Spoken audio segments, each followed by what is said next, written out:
তোমরা তোমাদের স্ত্রীদেরকে এই শিক্ষা দেবে, তারা যেন কোনোদিন হাতের চুড়ি, কি বলেন, চুড়ি চুড়ি চুড়ি, হাতের চুড়ি তারা যেন কোনোদিন একের বেশি ব্যবহার যেন না করে, একের বেশি ব্যবহার যেন না করে। এই কথাটি যেই বললেন, হযরতে উমর রাদিয়াল্লাহু তাআলা আনহু নবীজির বাম পাশে বসতেন, আর আবু বকর সিদ্দিক রাদিয়াল্লাহু তাআলা আনহু নবীজির ডান পাশে বসতেন। হযরতে উমর রাদিয়াল্লাহু তাআলা আনহু দাঁড়িয়ে বলছেন, ইয়া রাসূলুল্লাহ, আমার স্ত্রী যদি এক হাতে দুই বা দুইয়ের বেশি চুড়ি পরে ক্ষতিটাই কি? আল্লাহর নবী বললেন, উমর, তোমার স্ত্রীর চুড়ির ঝুনঝুনি আওয়াজটা পরপুরুষের জন্য হলো হারাম। কোথায় আছেন আপনি? আপনি কোন জায়গায় বসে আছেন? এরপরে বলা হলো, তোমরা তোমাদের স্ত্রীদেরকে এই শিক্ষা দেবে, তাদেরকে কোরআনের শিক্ষা দেবে। নিজেই কোরআন পড়তে পারে না, তা বউকে কোরআন শিক্ষা দিচ্ছে। এরপরে বলা হলো, তুমি তোমার স্ত্রীকে নামাজের শিক্ষা দেবে।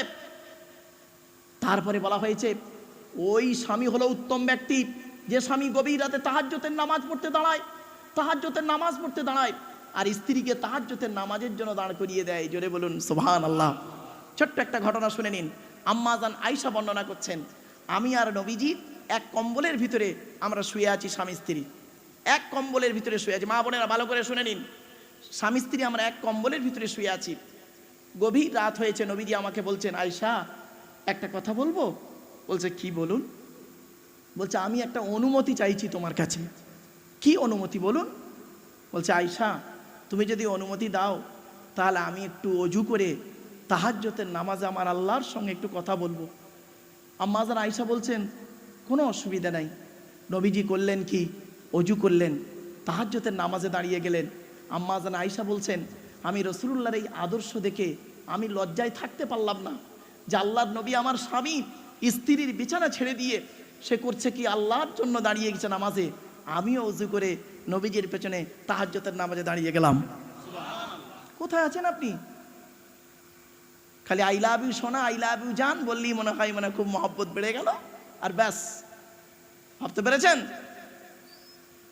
চলুন, এরপরে বলা হয়েছে, তোমরা তোমাদের স্ত্রীদেরকে এই শিক্ষা দেবে, তারা যেন মাথার বালিশ তারা যেন কোনোদিন একের বেশি ব্যবহার যেন না করে। অর্থাৎ স্বামী স্ত্রী যখন ঘুমাবে একটি মাত্র লম্বা বালিশে মাথা রেখে ঘুমাবে। জিজ্ঞাসা করা হলে, হে নবী, স্বামী স্ত্রী এক বালিশে মাথা রেখে ঘুমালে উপকারিতা কি? নবীজি বললেন, স্বামী স্ত্রী যদি এক বালিশে মাথা রেখে ঘুমায়, আল্লাহর রহমত, মহব্বত, ভালোবাসা আল্লাহ বাড়িয়ে দেবে। জোরে বলুন। ছোট্ট একটা প্রশ্ন, তার উত্তর। আচ্ছা, এখানে অনেক মানুষ বসে আছেন, আপনারা অনেকে তার মেয়েকে বিবাহ দিয়েছেন, অনেকে মেয়েকে বিবাহ দিয়েছেন অর্থাৎ শ্বশুর হয়েছেন, আবার অনেকে এখানে বসে আছেন জামাই হয়েছেন। ঠিক না বেঠিক? আরে ভাই বলুন, একটু কথা বলুন না। অনেকে এখানে শ্বশুর আছেন, অনেকে জামাই আছেন। চলুন, আল্লাহর নবী একজন শ্বশুর ছিলেন, হযরত আলীও একজন জামাই ছিলেন। চলুন একটু জামাই শ্বশুরের কথা একটু বলে নিন। আর আপনি কোন জায়গায় আছেন আর তারা কোন জায়গায় আছে একটু দেখে নিন। আপনারা যখন মেয়েকে বিবাহ দেন, আচ্ছা আগে বলে নিই, কোন মেয়েকে বিবাহ করবেন, কোন ছেলেকে বিবাহ করবেন। চলুন, মা বোনেদেরকে বলছি, কোন ছেলেকে জামাই করবেন, যে ছেলের মধ্যে দুটো গুণ পাবেন। কটা? দুটো। কি কি? এক নাম্বার, ছেলেটি সৎ ছেলে কিনা খবর নেবেন, সৎ ছেলে কিনা খবর নেবেন। খালি বাপের আছে বলে মোটরসাইকেল নিয়ে ঘোরে, আর কোথায় কিছু নেই, গায়ে গলায় একটা চেন রয়েছে, আর ইয়াং মেয়েগুলো পাগল হয়ে গেল, হাতে একটা ঘড়ি আছে, ব্যাটারি নেই, আর গলায় একটা চেন আছে, মোবাইলটা আছে। ওরে বাবা, মোবাইলটা আছে, দেখতেছি মোবাইলটার এইদিকে বোতাম টেপার, এইদিকে মালা অ্যাপেল সেট, মানে খামটা অ্যাপেল, বুঝতে পারছেন? আইফোনের খাম, আর মালটা হলো অরিজিনাল 700 টাকার মাল। এতে পাগল হয়ে যেও না। এক নাম্বার, যে ছেলে, ওই ছেলেকে জামাই করবেন যে ছেলের মধ্যে দুটো গুণ পাবেন। এক নাম্বার কি? ছেলেটি সৎ ছেলে কিনা খবর নেবেন। দুই নাম্বার, ছেলেটি কর্মী কিনা খবর নেবেন। কর্মী ভাষাটা বোঝেন? পরিশ্রম করে, কুড়ে নয়, মনে রাখবেন। এবার আসছি, কোন মেয়েকে বৌমা করবেন? যে মেয়ের মধ্যে 6টা গুণ পাবেন। এই কোরআনে আছে, মুসলিমাতিন, মুমিনাতিন, কনিতাতিন, তাইবাতিন, আবিদাতিন, সাইহাতিন, সাইয়্যিবাতিন ওয়া আবকারা। 28 নম্বর পারা সূরা তাহরিমের 5 নম্বর আয়াত। আল্লাহ বলছেন, এক নাম্বার মেয়েটি মুসলমান কিনা খবর নেবেন। 2 নাম্বার মেয়েটি মুমিনা বিশ্বাসী মেয়ে কিনা খবর নেবেন। তিন নাম্বার, খুব ইম্পর্টেন্ট কথা, শুনে নিন মা বোনেরা, বাবাজিরা শুনে নিন। কনিতাতিন, আনুগত্যশীলা মেয়ে কিনা খবর নেবেন। দূর থেকে খবর নিয়ে দেখবেন মেয়েটি ওর বাপ আর মাকে ভক্তি শ্রদ্ধা করে কিনা খবর নেবেন। দূর থেকে সঠিক তথ্য যদি পেয়ে যান মেয়েটি ওর বাপ আর মাকে যদি ভক্তি শ্রদ্ধা না করে, ও যত সুন্দরী মেয়ে হোক আর যত পীর সাহেব, মলি সাহেব, মুফতি সাহেব আর যারই মেয়ে হোক না কেন, খবরদার ওই মেয়েকে বৌমা করবেন না। ও নিজের বাম্মাকে ভক্তি শ্রদ্ধা করে না, তোমার বাম্মার পাতে সহজে এক থালা ভাত পেতে দেবে না। ঠিক না বে ঠিক? 4 নাম্বার হলো কনিতাতিন তাইবাতিন, 4 নাম্বার তওবাকারী মেয়ে কিনে খবর নেবে। 5 নাম্বার আবিদাতিন, মেয়েটা ইবাদতকারী মেয়ে কিনা খবর নেবেন। মেয়েটা ইবাদতকারী মেয়ে কিনা খবর নেবেন। মেয়েটা 5 ওয়াক্ত নামাজ পড়ে কিনা খবর নেবেন। আর একটা কথা বলি, মেয়েটির চরিত্রটা ঠিক আছে কিনা খবর নেবেন। চরিত্রটা ঠিক আছে কিনা খবর নেবেন। আর যুবক ছেলেদেরকে বলছি যারা বিবাহ করনি বাবা, এ খবরটাও নিও, তুমি ক নাম্বার। যারা বোঝার ঠিক বুঝে নিয়েছে, আর বেশি ডিসকাস করলাম না, চলো বাপ। 6 নাম্বার হলো সাইহাতিন, মেয়েটি রোজাদার মেয়ে কিনা খবর নেবে। এই 6টা গুণ বিশিষ্ট মেয়েকে বৌমা করবেন, দুনিয়াতে শান্তি পাবেন, সম্মান পাবেন, আখেরাতে জান্নাত মিলবে। জোরে বলুন সুবহানাল্লাহ। আর আমরা কি করি, মেয়েটা সর্বপ্রথম দেখি ও চামড়াটা সাদা না কালো, চামড়াটা সাদা না কালো। 2 নাম্বার দেখি মেয়েটার বডি ফিটনেস কেমন আছে। 3 নাম্বার দেখি মেয়ের বাপের ভালো টাকা আছে কিনা। এই তো দেখি, তাহলে বিপদ আসবে না। শুনে রাখুন, বিশ্বনবী মুহাম্মদ সাল্লাল্লাহু আলাইহি ওয়াসাল্লাম বললেন, কিয়ামতের মাঠে তোমাকে জিজ্ঞাসা করা হবে স্বামী হিসাবে তুমি কতটা পারফেক্ট। চলুন এবার আসছি, আপনারা আপনাদের মেয়েদের বিবাহ দান তো দিয়েছেন? হ্যালো, শুনছেন? আপনারা মেয়েদের বিবাহ দিয়েছেন। বিবাহের দিনে আপনারা কি করেছেন? মেয়েকে যখন শ্বশুর বাড়ি পাঠিয়েছিলেন, কি বলে পাঠিয়েছিলেন? আর মুহাম্মদ সাল্লাল্লাহু আলাইহি ওয়াসাল্লাম তিনি তার মেয়ে ফাতেমাকে শ্বশুর বাড়ি অর্থাৎ আলীর বাড়িতে পাঠিয়েছিলেন, কি বলে পাঠিয়েছিলেন? চলুন আপনার আর নবীর পার্থক্যটা কোথায় দেখে নিই। চলুন, আমরা আমাদের মেয়েকে শ্বশুর বাড়ি পাঠিয়েছি কিভাবে, সিনটা দেখুন। 100 জন বরযাত্রী আসার কথা, এসেছে 150 জন।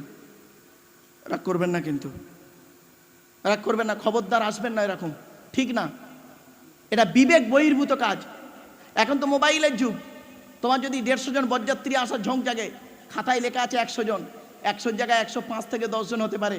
150 জনের খাবার রান্না করতে পারে নাকি ওই মুহূর্তে? তাকে মোবাইলের যুগ, আগে উচিত ছিল তাকে ইনফরমেশন দেওয়া, ঠিক না বে ঠিক? এবার কি করলো? আচ্ছা বাবা, আপনাদের এখানে বিবাহ কে করতে যায়? কি হলো বলতো বাবা, কি করছো সব? এই পেছনে কেন কি করছো? বিরাট হুটফাট করছে বলুন। হ্যাঁ শুধু হুটফাট। কি বাবা অসুবিধা হচ্ছে?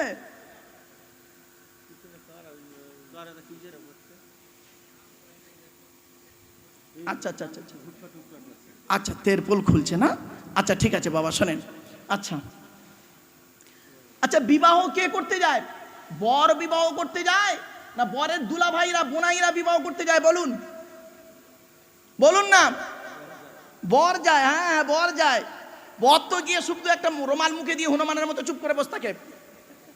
আর বরের বোনাইদের একদিন দেখবেন, বরের বোনাইদের ওই দিন সামান্য খেতে একটু লেট হয়েছে, বাপরে বাপ, ওদের আসার কথা ছিল 12টার সময়, ওরা এসেছে বেলা 2টোর সময়। জোহরের নামাজ হয়েছে, গ্রামের লোক ঢুকেছে, বরযাত্রীও ঢুকেছে। এবার মেয়ের বাপ কি করবে? বেচারা দুদুল্যমান অবস্থায় পড়ে গেছে। বরযাত্রীদেরকে মেয়ের বাপ অনুরোধ করছে, ভাই ভাই গ্রামের লোক বসেছে, একটা ব্যাচ হয়ে যাক, আপনাদের বসিয়ে দিচ্ছে, আপনারা চা খান, এই শরবত খান। বরের বোনাইদের একদিন দেখুন, খাবো না, চলে যাব। চল, ভিখারির বাচ্চা নাকি, খাইনি নাকি, যা মনে করেছে তাই। বাপরে বাপ, কি আইটেম রে, আশ্চর্য। এই যেখানে এরকম হবে না, যাবে না, অভদ্র কোথাকারে। শুনে নিন, আল্লাহর নবী বলেছেন, আমি বলিনি, নবীজি বলেছেন 3টে কাজ দেরি করবে না, তাড়াতাড়ি করবে। কটা? 3টে কাজ দেরি করবে না, তাড়াতাড়ি করবে। 1 নাম্বার নামাজের ওয়াক্ত হলে ওয়াক্তের ভিতরে নামাজটা পড়ে নেবে। 2 নাম্বার বলা হয়েছে, যদি মেয়ে বিবাহযোগ্য হয়ে যায়, তাড়াতাড়ি তাকে নাবালিকা থেকে সাবালিকা হয়, ছেলে যদি নাবালক থেকে সাবালক হয় তাড়াতাড়ি তাকে বিবাহের ব্যবস্থা করবে। কারণ ও মেয়ের বাপেরা, ও ছেলের বাপেরা, তুমি যতই হজ করো, নামাজ পড়ো, রোজা রাখো, তোমার ছেলে মেয়ে যদি জেনা করে ওই জেনার ভাগিদার তুমি বাম্মা হবে, সঠিক সময়ে যদি ছেলে মেয়েকে বিবাহ না দাও। 3 নাম্বার, মানুষ যদি মারা যায়, মানুষ মারা গেলে দেরি না করে তাড়াতাড়ি তাকে দাফন করার চেষ্টা করবে। চলুন এবার আসছি, আপনি কি করলেন? আপনার মেয়েকে বরযাত্রীদের খাইয়ে দিলেন। বিয়ের সময় দেখবেন মুসলমানদের এমন একটা জিনিস খুব কষ্ট লাগে আমার, আর আপনাদেরকেও বলছি, শেয়ার করছি, দেখুন তো ভুল হচ্ছে কিনা ঠিক হচ্ছে। বিয়ে বাড়িতে বরযাত্রী এলো 150 জন, আর বিয়ে যখন পড়ানো হয় তখন দেখবেন 15 জন। ঠিক না বেঠিক? আরগুলো গেল কোথায়? ভাববেন রাসূলুল্লাহ এইভাবে বিবাহ পড়াতেন না। অনুরোধ করে বলে যাচ্ছি, রাসূলুল্লাহর বিবাহের মজলিস ছিল অনেক বড়, আর আমরা করি কি, খাওয়াটা হয়ে যাওয়া মানে ফার্স্ট লটে বসতে পারলেই ভালো মাল পাবো, সেকেন্ড লটে বসলে আবার কিছু ফাঁক পড়ে যেতে পারে। খারাপ সেন্স নেবেন না, কিন্তু বাস্তব কথাই বলছি। আমি এই কথা যদি না বলি, কিয়ামতের মাঠে আল্লাহ আমার জবানটাকে টেনে ছিঁড়ে নেবে। চলুন এবার আসছি, খাওয়া হয়ে গেল, বিবাহ হয়ে গেল, সব বরযাত্রী খেয়ে চলে গেল। আপনি আপনার মেয়েকে, একটা গাড়ি দাঁড় করানো আছে, বরের গাড়িটা, কজন আছে সঙ্গে যাবে? আপনার মেয়ের সঙ্গে একজন মেয়ে ছেলে যাবে, তাই তো নাকি? আচ্ছা যাই হোক, তা আপনার মেয়ে যাবার সময় আপনাকে কি বলে? বলুন। গলা জড়িয়ে কাঁদে, তাই তো? আরে ভাই বলুন না, নাকি কাঁদে না আপনাদের? গলা জড়িয়ে কাঁদে। বাপ এতদিন তাকে মানুষ করেছে, তাই মেয়ে বাপের বাড়ি, শ্বশুর বাড়ি চলে যাচ্ছে, অঝরে কেঁদে চলেছে। আর ভাইরাও কাঁদে, বোন চলে যাচ্ছে। ওরে বোকা ভাই, তুই চিনিস নি 5 বছর পরে বাম্মা মরে যাওয়ার পরে সম্পত্তি নেওয়ার জন্য বোন বোনাই আসবে, তোর নামে আদা রসুন বেটে রাজারহাট থানায় কেস করবে। ঠিক না বেটি? অতএব ওরকম ছেনালি কান্না, আমরা ছেনালি বলি, আপনারা কি বলেন? ফলস। যাই হোক, ফলস কান্না না কেঁদে সঠিক কান্নাটা কাঁদুন, ওর ভালো শিক্ষা দিয়ে দিন। চলুন, নবীজি কি বলে পাঠিয়েছেন, আর আপনি কি করেছেন? মেয়ের বাপ কি করে দেখবেন? গলা জড়িয়ে, এখন মেয়ে যখন মেয়ের বাপের গলা জড়িয়ে কাঁদে, মেয়ে বাপ তখন কি বলে শুনুন, কাঁদিস নি মা, কাঁদিস নি, আমরা কাল সকাল সকাল যাচ্ছি। তা তুই সকাল সকাল গিয়ে কি করবি বে? তুই সকাল সকাল গিয়ে কি করবি? তুই তো খেয়ে চলে আসবি। কথাটা শুনতে খারাপ লাগছে, অতি বাস্তব কথা। চলুন, আপনি আপনার মেয়েকে বললেন, মা তুই কাঁদিস না, আমরা কাল সকাল সকাল যাচ্ছি। আর মুহাম্মদ সাল্লাল্লাহু আলাইহি ওয়াসাল্লাম তার মেয়েকে কি বলেছিলেন শুনুন, এবার চমকে যাবেন। আম্মা জান ফাতেমা রাদিয়াল্লাহু তাআলা আনহা যখন শ্বশুর বাড়ি যাচ্ছেন, আলীর বাড়িতে যাচ্ছেন, নবীজির বাপের কাছে গিয়েছেন মা ফাতেমা, বলছেন আব্বাজান আজ আমি শ্বশুর বাড়ি যাচ্ছি, আপনার তরফ থেকে যদি কিছু বলার থেকে আমাকে বলতে পারেন।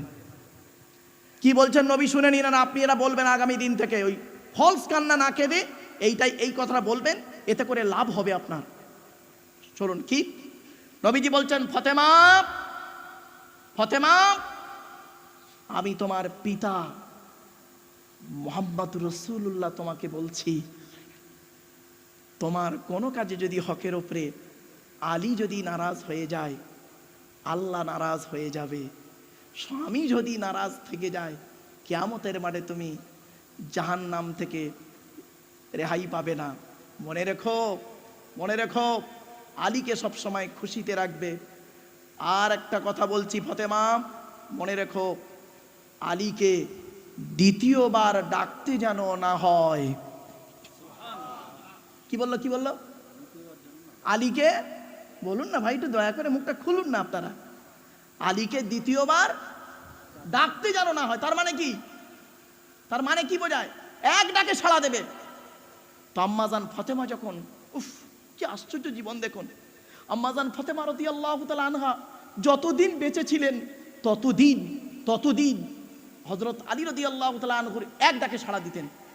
একদিনের ছোট্ট একটি ঘটনা, 1 মিনিটের তো লাগবে না, এইটাকে অনেকেই দেখবেন 25 মিনিট টেনে টেনে বলে। যাই হোক, আমি সহজে বলে দিচ্ছি বোঝার জন্য। হযরত আলী রাদিয়াল্লাহু তাআলা আনহু গভীর রাতে বাড়ি ফিরেছেন। বাড়ি ফেরার পরে হযরত আলী রাদিয়াল্লাহু তাআলা আনহু ফাতেমা বলে একবার ডেকেছেন ফাতেমা বলে, সঙ্গে সঙ্গে লাব্বাইক বলে দরজাখানা খুলে দিয়েছেন। তখন হযরত আলী রাদিয়াল্লাহু তাআলা আনহু বলছেন, ফাতেমা তুমি নবীর কন্যা, আমি জানি তোমার সম্মান অনেক বেশি, তবে আমার জন্য তোমাকে রাত জেগে বসে থাকতে হবে না।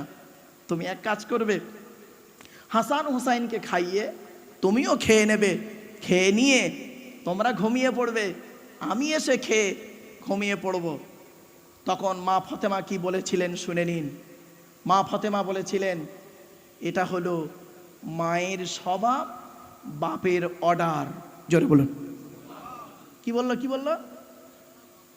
মায়ের স্বভাব আর বাপের অর্ডার। আরে হযরত আলী রাদিয়াল্লাহু তাআলা আনহু তো চমকে গেলেন। মায়ের স্বভাব, বাপের অর্ডার মানে? একটু খুলে বলো ফাতেমা। মা ফাতেমা বলছেন, আমরা হলাম 7 ভাই বোন। তিন ভাইকে আল্লাহ পাক বাল্যকালে ডেকে নিয়েছেন। 4টে বোনের মধ্যে আমি হলাম ছোট মেয়ে ফাতেমা। আমি নিজে দেখেছি, আমার আম্মা জান খাদিজাকে দেখেছি। আমার আম্মা জান আমাদেরকে খাইয়ে ঘুম পাড়িয়ে দিয়ে আম্মা জান করতেন কি, দরজাখানা লাগিয়ে দিয়ে দাঁড়িয়ে দাঁড়িয়ে আল্লাহ আল্লাহ জিকির করতেন। আমার আব্বা জান যতক্ষণ না বাড়ি আসতেন ততক্ষণ পর্যন্ত দাঁড়িয়ে দাঁড়িয়ে আমার আম্মা জান আল্লাহ জিকির করতেন। একদিন আমার আব্বা জান এসে খাদিজা বলে ডেকেছেন, আমার আম্মা জান লাব্বাইক ইয়া রাসূলুল্লাহ বলে দরজাখানা খুলে দিয়েছে। এই স্বভাবটা আমি আমার মায়ের থেকে শিখেছি।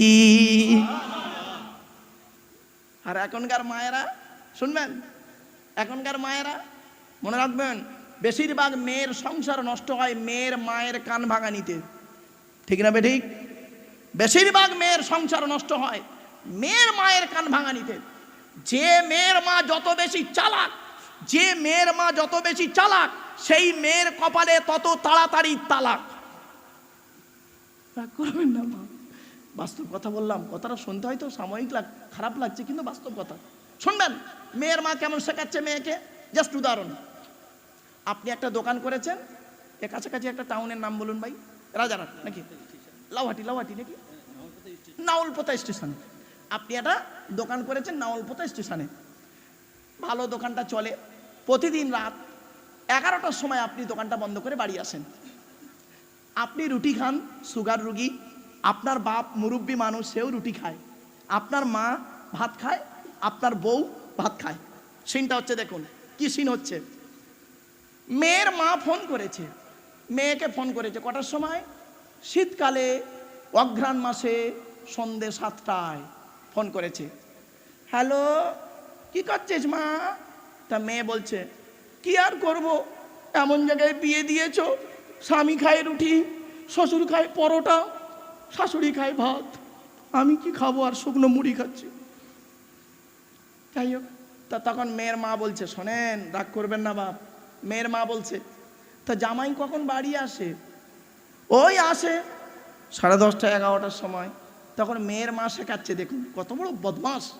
মেয়ের মা শেখাচ্ছে, 11টায় আসে, তুই এক কাজ করবি মা, 11টা পর্যন্ত জাগতে হবে না, তুই দুটো খেয়ে নিয়ে একটু ঘুমিয়ে নিবি জামাই আসা পর্যন্ত।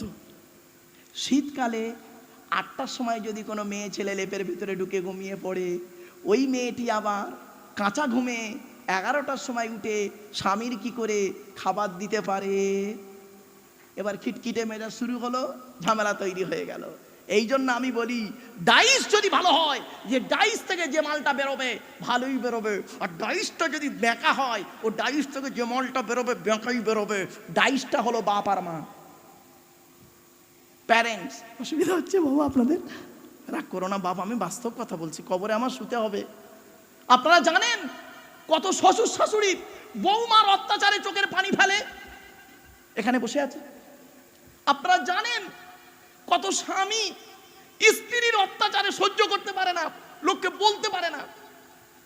জানেন নারী নির্যাতন আইন আছে ভারতবর্ষে, যদি পুরুষ নির্যাতন আইন হতো তাহলে বেশিরভাগ মেয়ে ছেলে জেল খাটতো। খারাপ সেন্স নেবেন না, গায়ে অনেক মেয়ে আছে, শুনে নিন। আল্লাহ, অসুবিধা হচ্ছে না?